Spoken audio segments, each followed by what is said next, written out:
some of you probably heard m-commerce throughout the term for many years now. And what we're going to talk about are the many different flavors of m-commerce, and as far as how to get wider adoption. Overall, in terms of shopper or consumer behavior, we have to get more and more comfortable with the idea of shopping on our phone. And it seems to be happening at I think, an extraordinary pace, right? I just saw something this morning that Rulala said 22% of their purchases were via mobile. That's fantastic, right? Because that's going to teach people it's okay to buy things on your phone. One of the things, a good analogy is, who has an Easy Pass, Fast Lane Pass in their car, right? I'll assume the rest of you don't drive.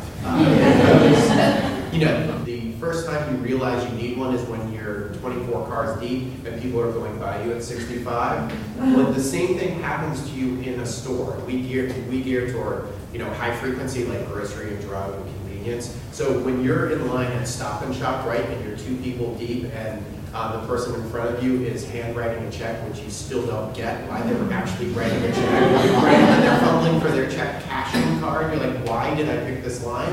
And then you look over there and someone just holds up their phone and keeps walking as they grab their receipt and they're out in 5 seconds and you've wasted 15 minutes.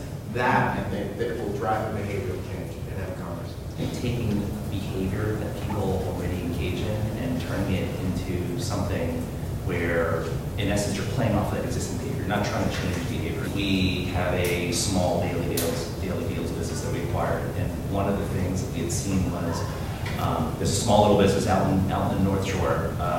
We sent out a location-based blast to about 20,000 people, and so within 2 days, it generated about $40,000 worth of sales, and that was all on the phone. And so 80% of them were within pretty much walking distance of these stores. And so I don't think that the 20,000 people received this were thinking, I'm going to engage in mobile commerce today. But because it's so simple and just basically just replying to something, they were able to do that. And so I think a lot of the things that we're seeing along the lines of being able to chart is figure out a place where you don't have to change that behavior, and then you're basically taking advantage of the fact that someone's already doing that and changing dynamics of it.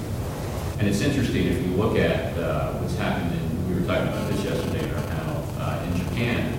Japan's had mobile payment for 5 years, right? Where every phone, you can tap on an NFC terminal in every merchant in Japan, right? Yet we don't see any great movement in mobile commerce in Japan. Well, why is that?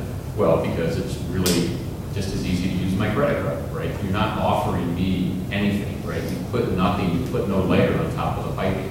So a Google Wallet that just replaces my credit card, yeah, so what, right? It doesn't, I get nothing out of it. There's no benefit to me, right? Being able to provide me, knowing what I buy, being able to provide me savings alternatives, being able to provide me incentives to come back, all these other things that give me a benefit make sense to me. This is the computer of the future. I don't know if anybody would argue. It just is. We live our lives in this mobile lifestyle, and merchants want to capitalize on that. And the stats are up there. 70% of them are trying to figure out, what am I doing with e-commerce? Where am I positioning myself? How is it I'm going to connect quickly with these consumers and build a strategy quickly that I can deploy so I'm in the game. What is true is the folks that wait 2 or 3 years to actually have a real mobile commerce strategy have already lost something very significant. Yeah. So there is kind of an urgency to figure out what's nimble and effective that you can start to really create those mobile connections. And I agree on a lot of levels. Mobile commerce is discovery, it's evaluation, it's recommendation, it's comparison. It's really a lot. The transaction is one element.